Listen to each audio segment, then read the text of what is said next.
You wake with dew clinging to your skin and the scroll still tucked under your arm like a dream that didn't quite want to be forgotten.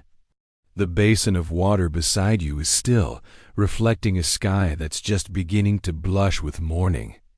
A single lily pad bobs gently, as though agreeing with your every unspoken thought. The reeds rustle. A heron stands in the shallows, watching you with one leg tucked up like it's trying to seem unimpressed. You nod at it. It blinks once slowly, then flies off with the kind of grace you always assume you possess when no one is watching. You rise and stretch. The air smells like mint and resignation. Today's your last day here. You feel it. The story is folding in on itself, like laundry after a long journey creased with meaning. But ready for the drawer, you walk a winding path past weathered stones. Some with names, others with drawings, mostly of birds, some with suspiciously human expressions. One stone has an etching of a goose in sandals, mid-stride, with a caption, "Not all who wander are foul." You chuckle softly. Ahead is a small building, not quite a shrine, not quite a ruin. It's shaped like a quill laid on its side. The roof sloping, the door narrow. Ivy climbs up its stone walls, carrying whispers from one season to the next. This is the archive of misremembered things. The door creaks as you enter, and dust greets you like an old friend who never left town. Inside, the shelves are crooked with scrolls, feathers, broken lyres, and peculiarly a single sandal on a velvet pedestal. It's labeled Exhibit A, the offending footwear. You laugh out loud this time. You read a few scrolls. One claims that Milligros invented the acrostic poem. Another insists he once tried to sue Apollo for artistic plagiarism. One particularly smudged piece describes a dream where Milligros became an egg and found peace. It ends mid-sentence, as if the writer was too overcome to continue or fell asleep immediately afterward. An obscure practice from one remote mountain village is recorded. Here, before big decisions, villagers would lie on the ground honking into the soil. If the earth returned a vibration, it was seen as divine approval. If not, they simply tried again. Louder. You spend a long time in the archive. Not reading. Just being. The scroll in your hand, the one you carried from the stream, tugs slightly. In the breeze, you look down. There's an empty space on the shelf beside a cracked tablet titled "In Praise of the Almost." You slip the scroll into that gap. It fits, and then behind you a voice, familiar.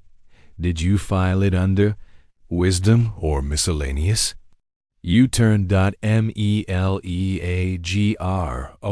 leans in the doorway, feather-cloaked as ever, holding a fig and wearing an expression that suggests he's been waiting just long enough to be pleased with himself. You shrug. Somewhere between both. He nods. Good. That's where most of life goes. You ask him if this is the end. He smiles. A little tired now. A little translucent around the edges. Almost. But endings aren't what they used to be. He looks around the archive with something like nostalgia and something else like relief. I think I'm done honking, he says. You nod. Just once more, though, he adds, for tradition. He cups his hands around his mouth, steps into the center of the room, and lets out one last honk. It echoes beautifully, a round, low, sleepy sound. You both laugh. And for a moment, you could swear the scrolls rustle in applause. The final path opens beyond the archive, not maved, not marked. Just softly worn by the passage of stories. You and Milligros walk together. No rush. The air is heavy with the kind of silence that's earned, not given.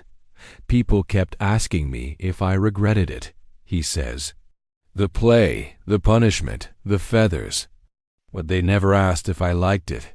You glance at him. Did you? He shrugs, sometimes. The sun rises gently, brushing the treetops with gold.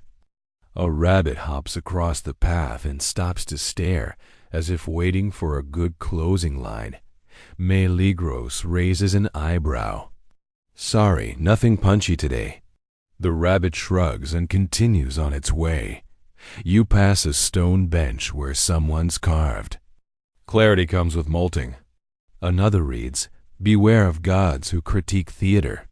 You ask Milligros what he'll do now. Disappear, probably, he says. Or reinvent myself as a minor wind spirit. Something quiet.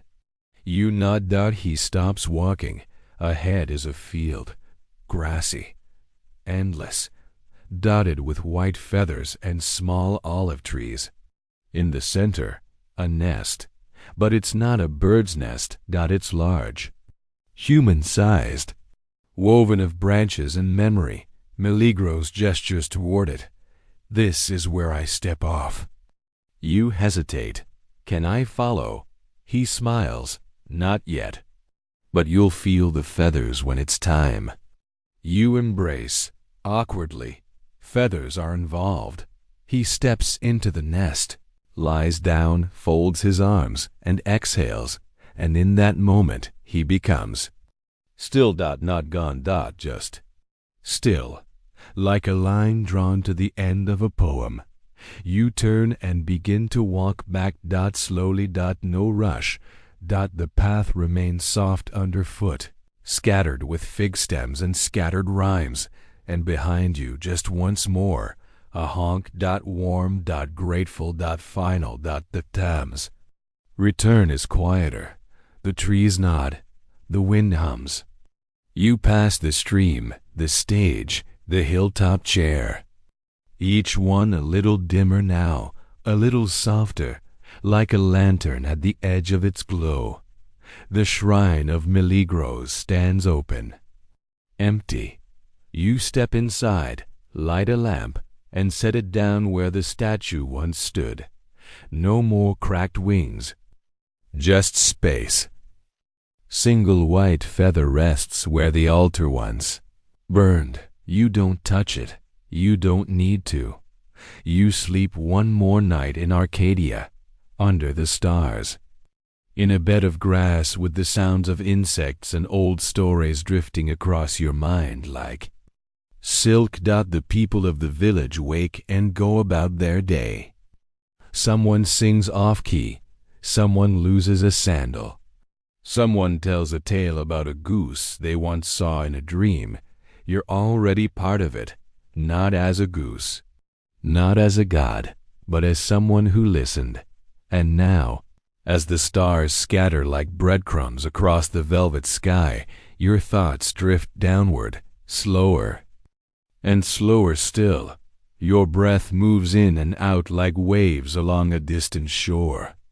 The tale behind you fades, each moment settling like soft feathers on your shoulders, weightless and warm. You're no longer walking through Arcadia, no longer passing shrines or fig trees, no longer listening for ancient honks beneath the moon. You are simply here. Still. Surrounded by the hush of a story that has finished telling itself. Let the images float. The flicker of a lamplight in a forgotten temple. A scroll slipped gently into the shelf of things not easily explained. A feather drifting through golden twilight. The soft rustle of reeds. The faint laughter of a poet who once became something else and somehow found himself again. You do not need to carry the whole story with you. Just one line, one feeling, one sleepy, ironic, Heartfelt truth. And then let it go. Let your breath deepen. Let your body become heavy and still. Let the world fall away. Like a stage after the last bow, when the lights dim and the audience, unseen, exhales in gratitude. The journey is finished. Your eyes may close now, and somewhere, far away, just beyond, dreaming, a single gooselets out of final peaceful honk. Good night.